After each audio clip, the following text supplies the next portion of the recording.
Old man Woody likes the crooked cock.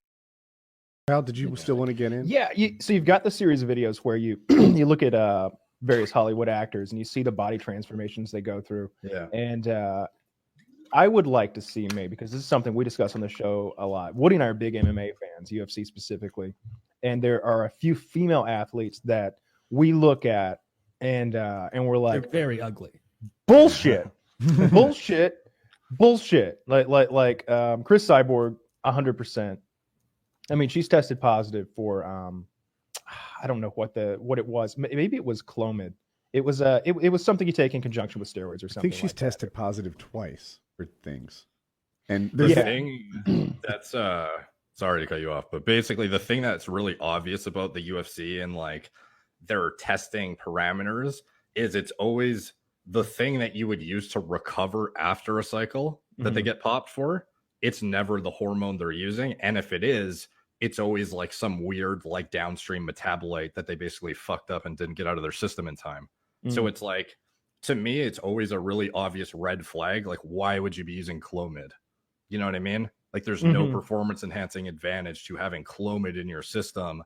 And the only logical conclusion as to why you would have it in your system and why all these fighters have it is you just did something and now you're trying to recover. Yeah. Yeah, exactly. So, but I would like you to look at some of these ladies' bodies. The Chinese champion comes to mind. Wei Li, yeah. I don't trust people from that part of the world very much anyway with their bodies. I feel like the Chinese and the Russians in particular have gotten caught cheating in one way or another so many times in international competition. They certainly cheat in video games. They cheat in video games. All right. I'm just saying it's factual. And I know Woody he looks at Holly Holm's bikini line and he thinks maybe there's a little bit too much going on down there. That woman has an enlarged labia clitoris thing cooking. It is. She's a 1 percentile in that regard. It doesn't look that big to me. Her fighter name is the Preacher's Daughter. I won't have you sully her good name. I'm going to look up the Preacher's Daughter clit and I'll give you my. I'm going to give you my undivided. You're going to find opinion. A completely different series and just ignore all the postings that I made there. No, but and then Chris Cyborg in particular. Oh, this is not a helpful search at all. Chris Cyborg has. It looks like she's had like cranial development. Like look it up here. Yeah, like Chris Cyborg in particular. What does she squat for reps? Woody, is it 300 or 400? Oh, I don't know that. I don't know. It's something absurd. Yeah, that's insane. For reps. Wow. For reps. She's and it's not one of those where you see like a girl maxing out on Reddit and you're like, oh my god, that was incredible, and it's clear that she just like blew her load lifting this. What's up, everybody? She's pumping 300 or 400. The thing I would look to that I typically like, if you were looking at a girl specifically to see if they've used anything, I would look to their younger pictures and see if they looked way more feminine. I'm trying to find younger pictures of her to see if she ever looked like normal. Yeah. I've never seen her look normal. Chris Cyborg in particular. She's been ugly since the beginning. But like objectively less so relative to current is what I'm trying to find. That woman's a mother. Young Chris Cyborg. Here. This is timestamped at 3:44. Oh, her head's definitely gotten bigger, Chris Cyborg. Yeah. I love that thumbnail. Oh, wow. Jeez. Holly Holm, is she natural? Look at her clit and decide for yourself. Welcome to the show. I'm just saying, looking at that myself, I don't see anything that's out of like, that doesn't look unnatural to me, what she's got going on down there. I've seen her zoomed in plenty of times. But she's a good Christian gal, This isn't like a doctored photo. Like, how do we know that for sure? Have you seen the live weigh-in? That's the kind of thing I watch. I hardly miss a weigh-in. I'm really into the UFC, and that's just a defining attribute of her. Right. Yes. That one, just based on like, typically I would look at facial features before I'd look at just like a fucking camel toe, to be honest. Okay. So it's kind of well, you do you. I look where I look, and I'm not changing. It draws the eye. It does. It draws the eye. See a big meaty clam, you notice. Her body fat is so low. She's so strong. She has a body a lot of guys would trade for. And that's just, I don't know. She's buff. But yeah, I think I'm just looking at some recent pictures of her now. We're talking about Holly Holm now, right? Yeah, I think it's Holmes, ES. It's not. It's not? No, you've been pronouncing it that way for years. I just let it go. That's true. Fact check. True. That's funny.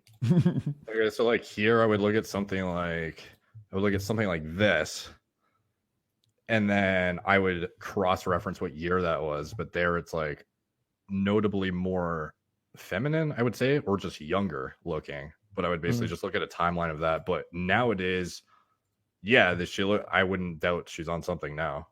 Yeah, and she's probably not cutting as much weight, to be fair, in this photo, because this is when she was doing pro boxing. The weight classes are a little different. They can be up and down.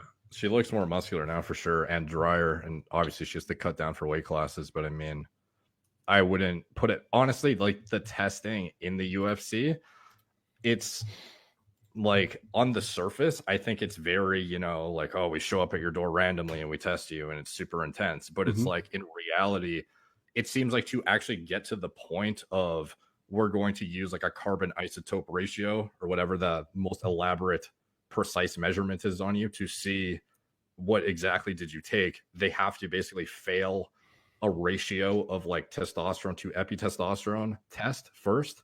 And that ratio I've seen in studies myself, you can use upwards of like 300 milligrams a week and still not tip that ratio. Jesus.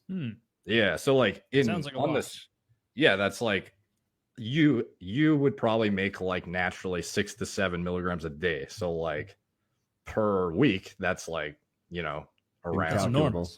You could be having like 4 times the average natural production just from that. Yeah, so 7 a day is 49 a week, right?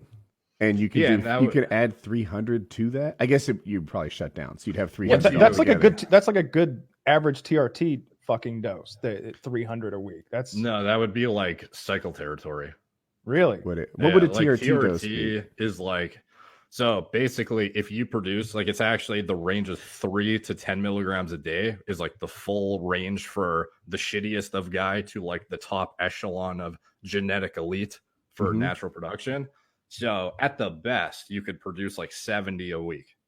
And then if you were taking, let's just say, even 200 milligrams, like they've shown in the studies that 125 a week is kind of where you start to get into supraphysiological range. You know what I mean? So like above and beyond what you would naturally do, even if you were like the pinnacle of fucking natural production, which realistically, how many are? Like the likelihood is the pinnacle. Yeah, the likelihood is low. So anyways, 125 is like where things start to really get unfair advantage territory. And then anything above and beyond that, 300 is like you could sit at home and gain more muscle than a guy like going to the gym with like natural production almost. Really? Woody, that place I linked you a while back, that TRT place, that's what they'll start you out at. At what? 300. Really? But like that is, in my opinion, it's like, while that sounds good objectively, it's like if you're going to do like optimization, you want to try and start at where you're at that high normal level and then see how your body responds before you push it into that. Okay, now you're doing bodybuilder type shit. Because it's not like it's, side effect.